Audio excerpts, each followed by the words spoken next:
Welcome to Cyber Synapse, the podcast that's creating connections through candid conversations about cyber issues. Sponsored by Agency, with your host, Kath Nibbs.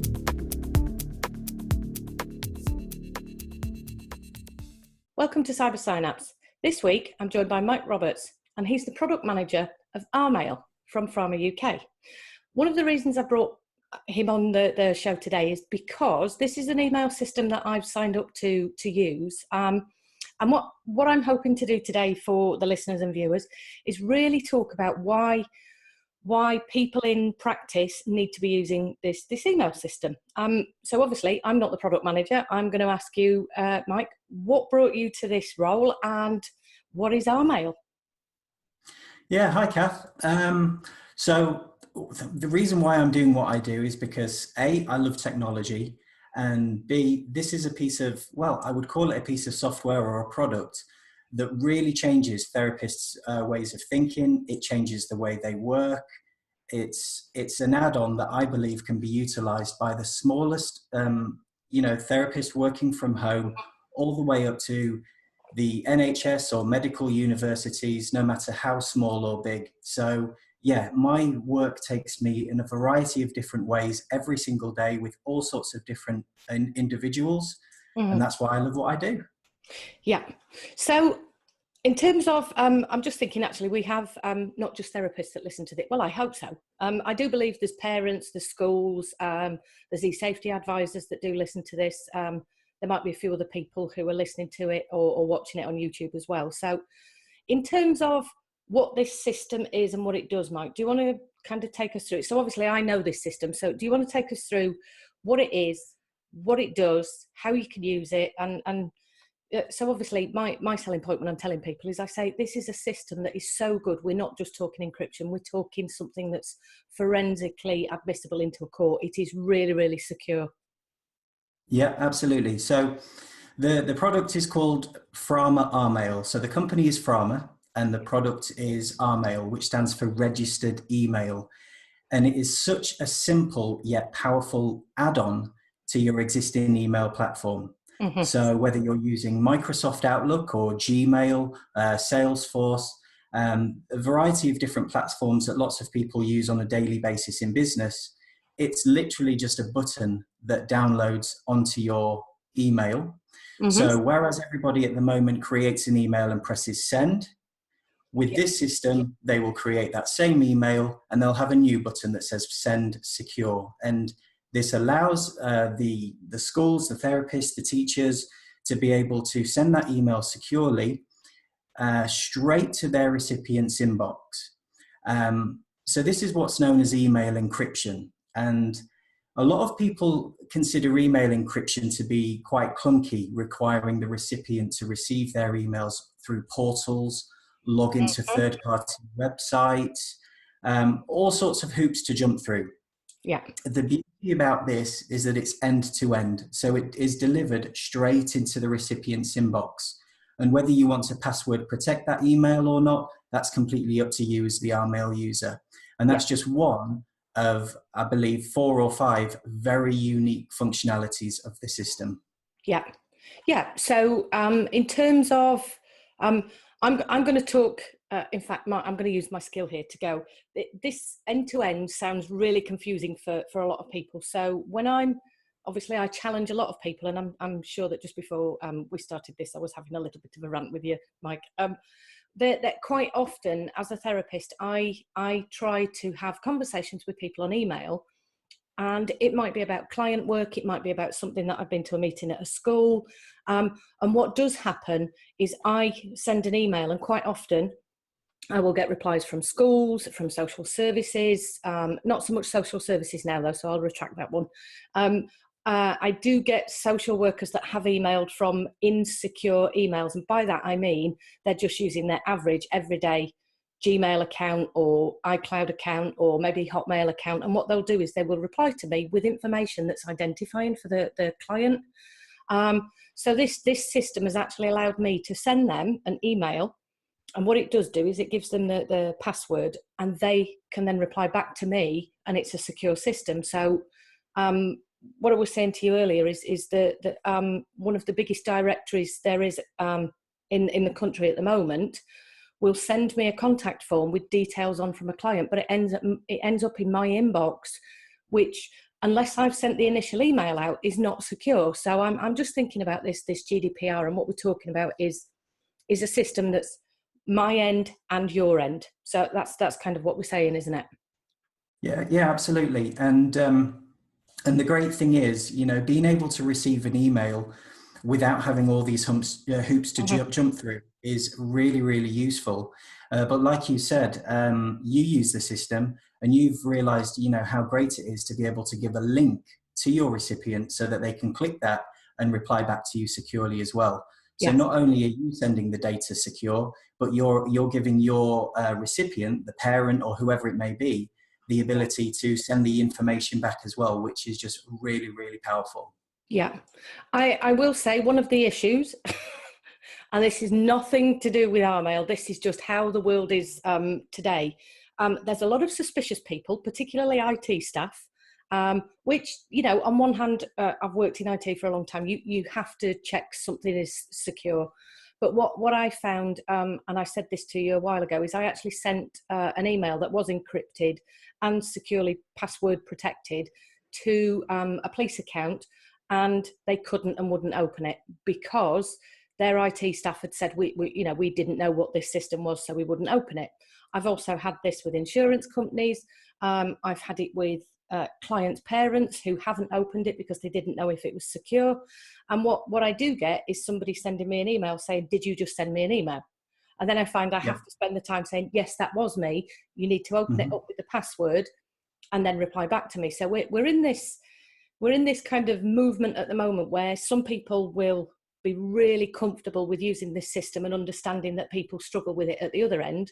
And I'm just thinking that maybe some therapists who are not tech savvy, or some parents who are not tech savvy, they might struggle with this idea of receiving something that says, so when a client receives it, what I do know is they get an email that says, "You are about to receive an email and here's the password for it." So it's actually two separate emails as well. Yeah. And the one thing that I would say to that is, because of the whole GDPR thing that's going on at the moment, I'm sure there are lots of different products that are appearing out of nowhere, people trying to create new and different, email security products. The thing about our mail is it's not a new system. It was developed in 17 years ago, around 2001, and it's predominantly a USA product. That was where it was developed.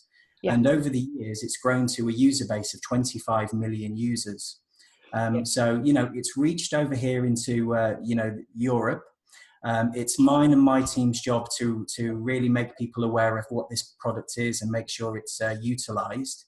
And if anybody's got any questions or doubts, we've got some fantastic documents written by some real heavyweights in the British Standards Institute, BSI. Yeah. We've got some great GDPR packs available explaining, the court admissibility and the evidential weight that this product gives. So I just think it probably needs a little bit more time, but pretty soon it's going to be, very, very well recognized and known across Europe. Yeah. Well, I mean, I hope so, in terms of particularly from a therapist point of view. So not only do we share, information about names, date of birth, but actually this would allow us to communicate with social services, the police, adoption services, foster care agencies, children's services, and that's just in my main role, working with children. Actually, what this does do is it provides me with the same kind of confidentiality that I offer my clients in the therapy room. And in terms of, new clients, potential clients being able to speak to me, I can also offer them a safe way to talk to me. So one of the things I have noticed is you tend to be contacted by text, by phone, or by email. And most people find email really easy to use nowadays. So I'm hoping that a lot of the directories, the agencies, the governing bodies will actually start to use this system as well, in terms of protecting clients, therapists, supervisors, training organisations. So when you were talking, I was actually teaching some therapists yesterday, and we were discussing a supervisor had asked one of the therapists, well, could you send me the case notes or could you send me the session notes? And I'm actually doing a GDPR webinar this evening with Gary from agency, and we're covering this. So essentially the supervisor had said, could you send me some of the session notes, but it's okay if you just take out the client's name, it'll be okay. To which I kind of said, actually, it's still identifiable information. And the therapist said, but what I was going to do was send it password protected, but that's not secure, is it, Kath? And I said, no, not really, because you don't know what's at the other, whose email's at the other end, and you know what system it is. However, if you used our mail, you could send that to your supervisor, and actually they would be able to read it securely and reply to you securely, and they wouldn't need any extra software. Yeah. It turns out what has been happening, and I'm aware that this has happened in the counselling and psychotherapy profession for many, many years, is quite often things will be password protected. So it was an issue I brought up in some of my training organisations, that you can't just send information by email. I've had this with, CAMS systems where they've said, but we're using egress, and egress is, this secure. And I've said, well, actually the system I'm using happens to be more secure because of XYZ, which I'm going to let you explain in a minute. And I've kind of found myself getting into debates and arguments with people about what encryption is, what password protection is, and the systems that are out there at the moment. So I think we've got egress, we've got .gsx, we've got .pnn, and there's so many other systems that it means you can't send something securely to a system that won't allow you to send it. So this RMail comes with a way of saying, all you have to do is open it with this password. Yeah, definitely. It basically sends the email through TLS security, which in a non-techie world just means that it goes on a safe journey through what's known TLS. And if it hits any stumbling blocks along the way, rather than kind of throw it back to you and say, no, sorry, I can't be delivered, it wraps itself in a password protected PDF. So no matter how safe or unsafe the journey goes on, i.e.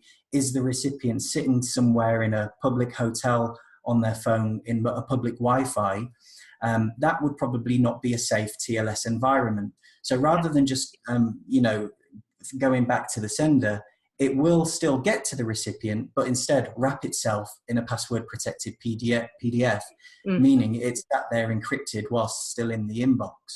And all this information is being gathered, and which is generated for the most powerful part of the system, which is the registered legal receipt, which you receive, as you know, every time you send an email using the RMail system, which gives you all the forensic evidence you need and proof about that email.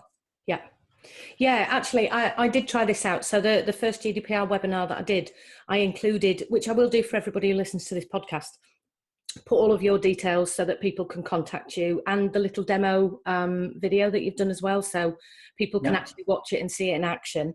And what I did do was to the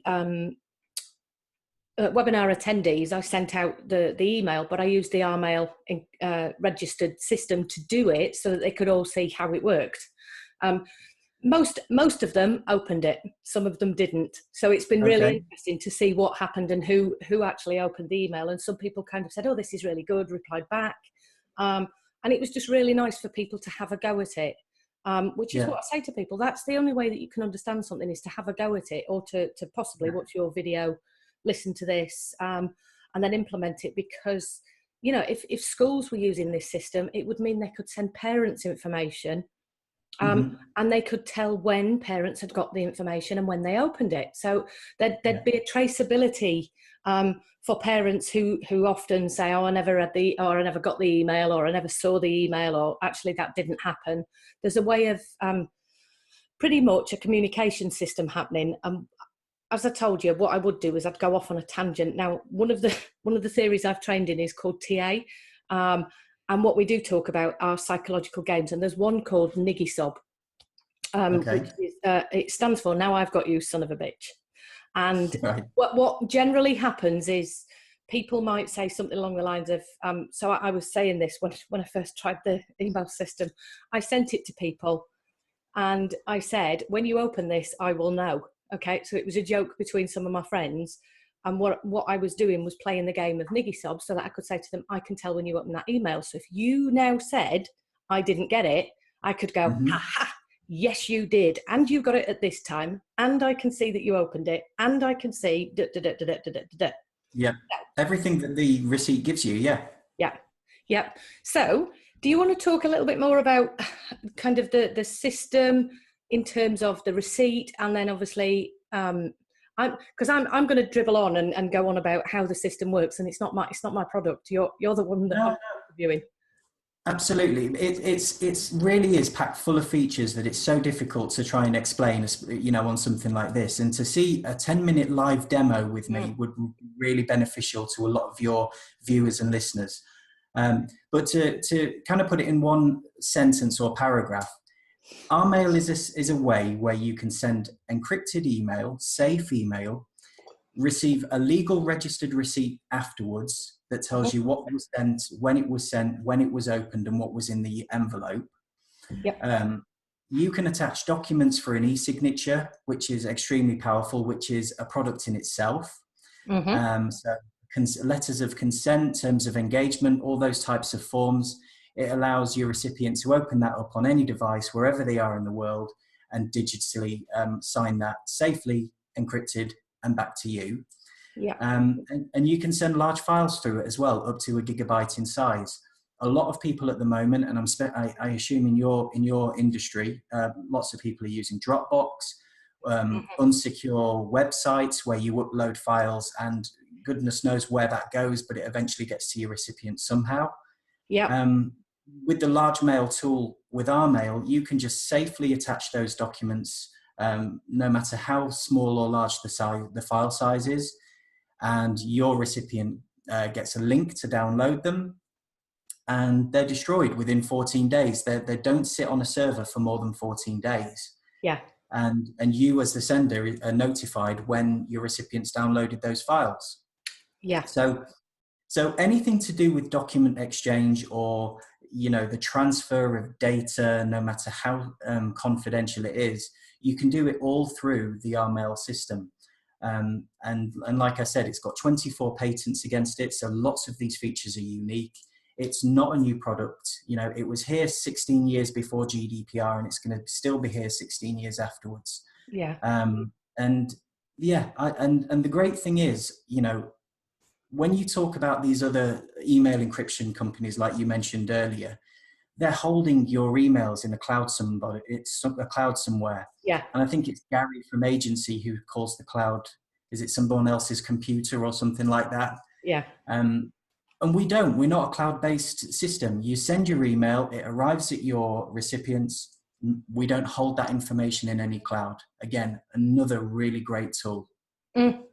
And it allows you to trace it as well, in terms of kind of what you sent and to whom. So one of the things I actually said to somebody was, if somebody was to alter the email in any way, I'd be notified of that as well. So sometimes you might send something to somebody, and I'm just thinking about normal human behaviours here, that somebody goes, "Ooh, actually I was late in replying, so what I might do is I might alter the date or the time or something," and actually it's a system that will tell you if things are being changed, and obviously Absolutely.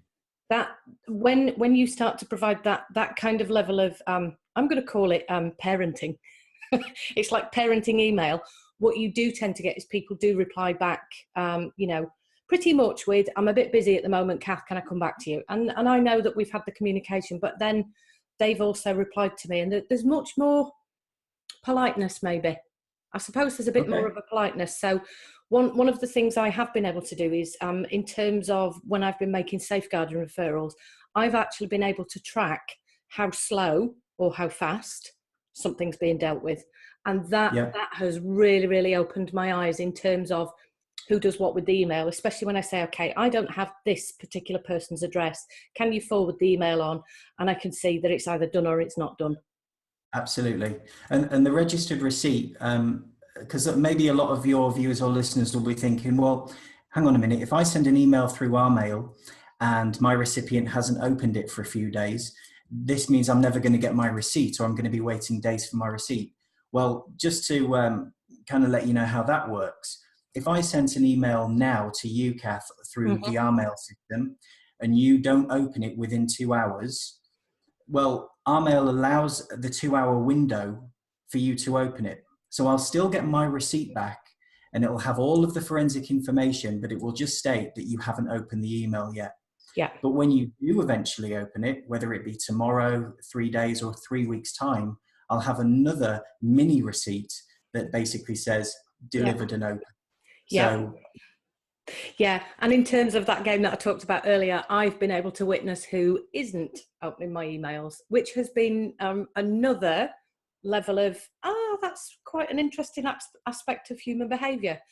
So I don't know if it happens in your trade, but quite often when somebody's got 100 emails, they might just filter through them and not pay attention to them. And this has happened on a number of occasions about really important topics. So it might have been that I needed to register for something, or, well, actually, I've now got a system that tells me if my emails are kind of being pushed to the wayside. And I'm thinking this is so much better than that little exclamation mark saying high importance. yeah, absolutely. So Yeah, yeah, what you're explaining there is the banner that appears when you send an email that basically tells your recipient that this is a registered email that is, being tracked, and it's been transmitted encrypted. So yeah, I speak to a lot of lawyers and solicitors and people in the legal industry, yeah. and one of their big feedbacks is, do you know what, Mike? We seem to be getting so much more quicker replies now that we're using this, which is always really, really quite Yeah, exciting. yeah. It does feel a little bit Big Brother in terms of when the email comes through and you think, oh my God, somebody. Yeah, there are Yeah, moments like that when I've emailed somebody and then they've replied and I've looked at the email, because actually the recipient then gets it. It kind of goes backwards and forwards. So yeah, but you can unmark it as well. You can take the banner off if you wish. So yeah, if you want it to look like just a normal plain email, you can do that as well. yeah. Which puts us into this kind of game system, doesn't it? Where we can send somebody an email and not tell them that we're watching them until they've. Yeah, So it does allow us to actually really get. Yeah, I'm going to talk about that. Human responses are really interesting anyway, in terms of behaviours and avoidance and compliance, and I'm just thinking about this. For me, as a cyber researcher, I've, in a very, very short amount of time, picked up the kinds of behaviours that people engage in just through emails. So where I hmm thought I understood emailing, this system has allowed me to go, oh, that's maybe not quite the case then. Maybe I yeah, am being ignored on that one, or maybe somebody is avoiding me, or maybe they don't want to answer that. But yeah, either way, I know when it got to their inbox. So it's, absolutely. in terms of kind of the challenges I'm making at the moment of large organisations, it's been more than interesting, and I've been able to see whose emails don't work anymore as well. So Yeah, that, yeah, with the acknowledgements and things. Yeah, yeah, yeah. So it's yeah. So I was, like I was saying, I was talking to these therapists yesterday, and one of the things that I thought we might bring up is, okay, we're not talking about a free system, because if you want something as good as this, you have to pay for it. So what do you think about, and this is your opinion, Mike, it's completely open and free, and I'll give you my opinion as well, that what I have found is that there's lots of people who go, oh, you have to pay for it, well, I might just try and password protect it because that's easier. And I'm, again, human behavior. There is this system here which could provide people security, confidentiality, and in terms of what I do as a job and what other counsellors and therapists do as a job, part of me doesn't quite understand why people won't buy into this system. So yeah. what do you find, that it's larger organisations, or do you find that there does tend to be a type of person that uses this system, and might that be about their tech savviness, or? Well, I think it's because a lot of people consider this as just a email encryption tool. And let's face it, this is not the only email encryption product out there. There are loads of them. Um, but all of these other ones do make it slightly more difficult for sender, extremely more difficult for the recipient. Yeah, And all you get is you get into this kind of system where half of your emails are just not being opened because people just can't be bothered or don't have the time to start logging into portals, setting up accounts just to download a message on an email. Yeah. So yeah, in my world, I do speak to lots of people, law firms, therapists, who might go down the route of a portal-based encryption tool because that's really what they need. And they do come back to me, whether it be 6 months or 12 months later. I get a lot of people saying to me, do you know what? A lot of my emails are not being read. It's getting a bit awkward. I think now I need to seriously consider the Rmail solution. Yeah. And not only that, but it is a cost-saving solution as well, because although this is a tick in the box for GDPR, it's also a big cost saver, a big time saver. If you think about the amount of money a lot of people spend on special delivery and premium mail services, they use that because what the information in that envelope they're sending is needs to be sent securely, and they need a piece of paper from the post office to say that it was definitely sent and it was sent on a guaranteed next day delivery. Yeah. £7.50 later, great. They've got a little piece of paper. Now using the Rmail system, it's a fraction of that cost, but not only have they sent what was in that envelope securely, they can guarantee when they sent it, they know what was in the envelope, and now they can also guarantee proof of when their client opened that envelope and read the contents. Yeah. So, yeah, so many things. Yeah, well, this brings me to that kind of, and I might have said it on a webinar podcast. I don't know where I've said it, but I know that I have. I know I particularly said it yesterday. People pay out $9.99 a month for Spotify or for iTunes or for, I don't know, whatever kind of access they want to something. So, for example, they might be sponsoring somebody on Patreon. By the way, I will get that one in, that I have a Patreon page, which I will have talked about in the intro. But before we get to the end, and people pay out for these kinds of things. So if we were to just for a moment take, for example, that there was a data breach or something happened with the data that we were showing on normal emails, the amount of money that we could be fined by the Information Commissioner's Office is going to far supersede what this system costs. And although I'm not standing here as a sales pitch, I do think that sometimes it's not defensive action, it's about preparation. So if I have a system that protects everything that I'm doing from this end, if there are any mistakes or issues, I can actually show that it was at the other end of somebody not using a secure system or somebody not doing X, Y, Z. And for me, I think it's much more sensible and proactive to be doing this kind of preventative action rather than it is to wait and for a data breach to happen and somebody's data to be misused, misrepresented, stolen, hacked or whatever, and for me to get a whacking great big fine. Because that's kind of where I'm coming from. No, absolutely. And I'm no GDPR specialist. I leave that to the professionals like agency. But from what I understand is, with this whole GDPR thing that's going on, you send an email and there's a data breach and the ICO come knocking on your door or asking questions. I think one of the first things they're going to ask you, if it's an email security breach, is they're going to ask you, what precautions did you take to send that email securely? Absolutely. And if you say nothing, okay, then there may well be a fine. But if you say, well, I sent it securely, they're going to say, okay, prove it. And having a nice registered receipt as your proof, you can hand it over and say, there you go, and that's it. They walk away, no more questions. Yeah, it's almost a ta-da moment. Actually, here's what I did, and for me, there is something about this is like doing a maths question. Here's my working out. This is what I did, and this keeps cropping up in lots of GDPR talk, particularly when people say, "Yeah, but we want to see you working out." Well, actually, this is the working out, but also it's digitally there in black and white that somebody can say it was sent at this time, it was opened here, this happened, that happened, the other happened. And there's a traceable route, which, in terms of the kind of clients that I work with, but also certain agencies work with around high-risk clients, clients in the legal system, clients in the criminal justice system, clients have been sexually abused, domestically abused. This is a way of making sure that if they're not in your therapy room or your classroom or wherever, that you're providing a system that does look after your client or your the person you're looking after.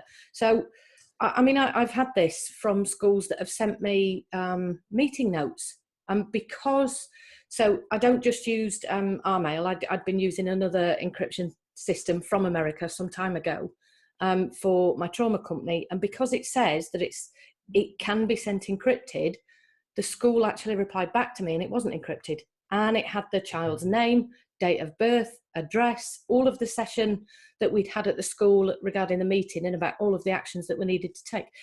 And yet these schools are supposed to be almost GDPR compliant because it's a month. It's a month till I mean, it is something that they should be doing anyway, but it wasn't carried through. So I'm sat now thinking, actually, that could have been hacked very easily. That could have been gained, or that could have been a data breach.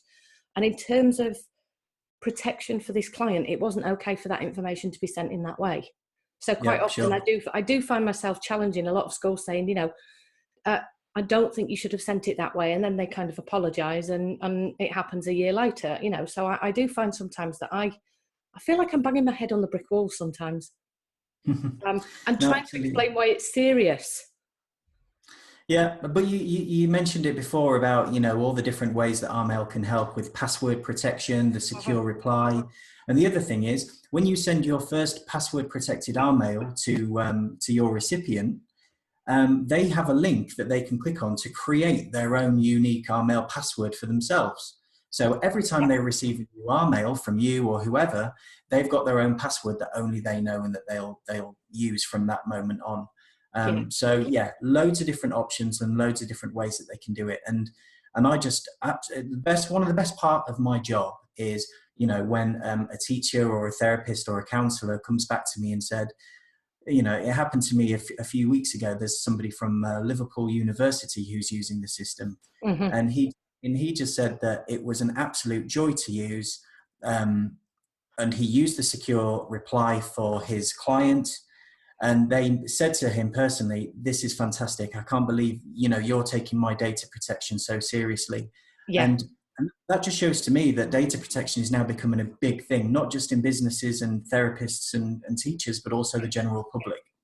Yeah, and I suppose my argument for this, in terms of why I wanted to do this particular podcast with you, is when it comes to children, they don't get the rights around their data as much as an adult would, because they don't understand what it is we're communicating all of the time. So they might say, oh yes, you can talk to my teacher, but they don't understand that might be done via a phone or an email.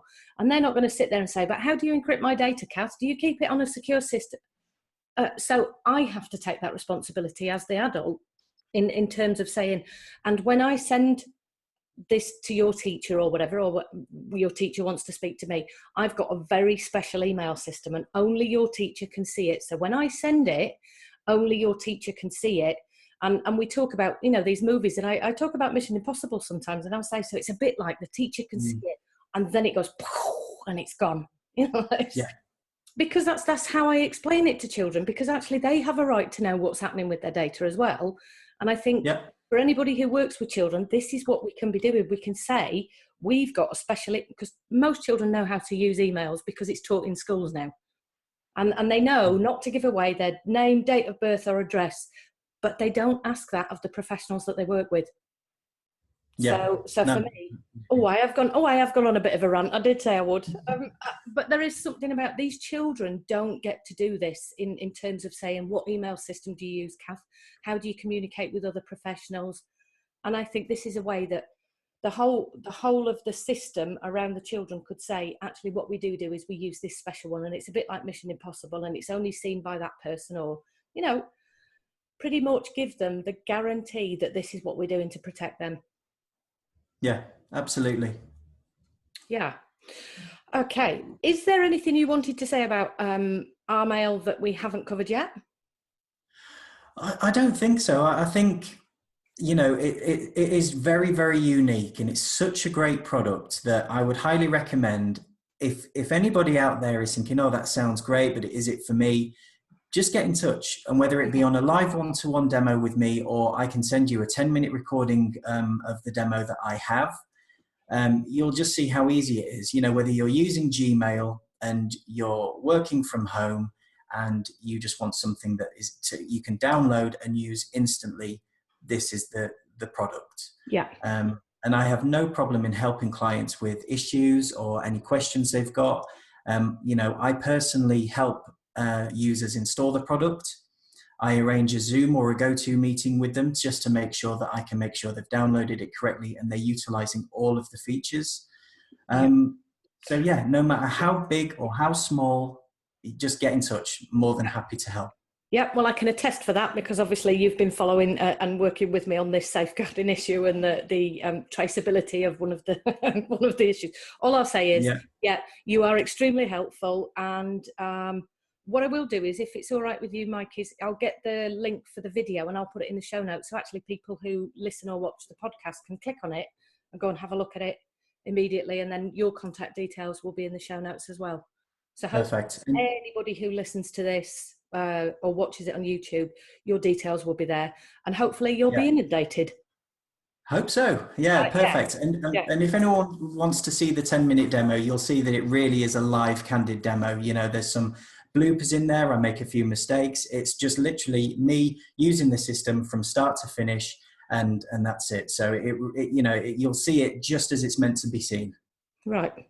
Okay, so thank you very much for your time today, Mike, and obviously hopefully people will be in touch. And for the rest of you, again, here comes the marketing bit. Don't forget to rate, subscribe, share this with your friends, particularly if this is of interest around the email system, and then tell everybody to watch and listen to all of the other episodes, and to stay in touch, because the issues that are happening at the moment are going to get more and more complex, and I will keep referencing back to episodes like this. So I'll see you all next week.